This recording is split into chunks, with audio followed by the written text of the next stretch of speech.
Peer নিয়ে চলমান আন্দোলন উদ্বেগজনক বলে মন্তব্য করেছেন বিএনপি মহাসচিব মির্জা ফখরুল ইসলাম আলমগীর।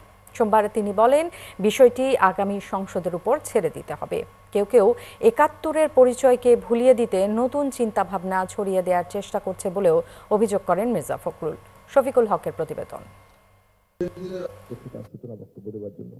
চলতি মাসে ১৭ তারিখ স্বাক্ষর হতে যাচ্ছে বহুল কাঙ্ক্ষিত জুলাই সনদ। ৩০টিরও অধিক রাজনৈতিক দলের ঐক্যমতের ভিত্তিতে হওয়া এই সনদের বাইরেও আলোচনায় আছে বেশ কিছু সংস্কার প্রস্তাব। যেগুলোতে একমত হয়েছে সেগুলোতে সব রাজনৈতিক দলগুলো স্বাক্ষর করবে, এবং যেগুলোতে একমত হতে পারেনি সেগুলো ভবিষ্যতে নির্বাচনে, আসন্ন নির্বাচনে সেগুলোকে প্রত্যেকটি রাজনৈতিক দল তাদের ম্যানিফেস্টো হিসেবে নিয়ে আসবে। বিএনপি শুরু থেকেই পিয়ার পদ্ধতির বিরোধিতা করে আসছে। এই দাবিতে চলা আন্দোলনে উদ্বেগ জানিয়েছেন দলটির মহাসচিব। খুব পরিষ্কার করে বলেছি যে এই বিষয়টা ওই আগামী পার্লামেন্টের উপরে ছেড়ে দিতে হবে।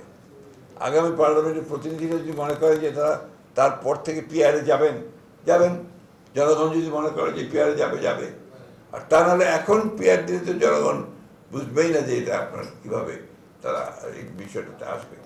গুলশানে চেয়ারপারসনের রাজনৈতিক কার্যালয়ে খ্রিস্টান সম্প্রদায়ের সঙ্গে এক মতবিনিময়ে অংশ নিয়ে মির্জা ফখরুল কথা বলেন অসাম্প্রদায়িক বাংলাদেশ নিয়ে দলের অবস্থান সম্পর্কে। সমালোচনা করেন ৭১-এর চেতনাকে ভুলিয়ে নতুন চিন্তা সামনে আনারও। আজকে রাজনীতিতে একটা প্রবণতা দেখা যাচ্ছে যে ১৯৭১ সালে যে জন্য আমরা যুদ্ধ করেছিলাম, স্বাধীনতার যুদ্ধ, আমাদের সম্পূর্ণ আলাদা একটা পরিচিতি, আইডেন্টিটি, সেই আইডেন্টিটিকে ভুলিয়ে দিয়ে নতুন করে কতগুলো চিন্তা ভাবনার সামনে নিয়ে আসার প্রচেষ্টা চালানো, এটা আমাদের বাংলাদেশের জন্য মঙ্গলজনক নয়।